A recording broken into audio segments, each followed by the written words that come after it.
благодати мира Господу помолимся. Господи, помилуй.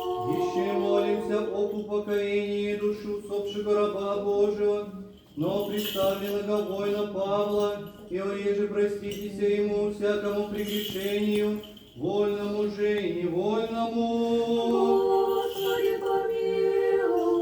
Милости Божия, Царствие Небесного и оставление грехов Его, у Христа бессмертного Царя и Бога нашего просим. Подай, Господи. Господу помолимся.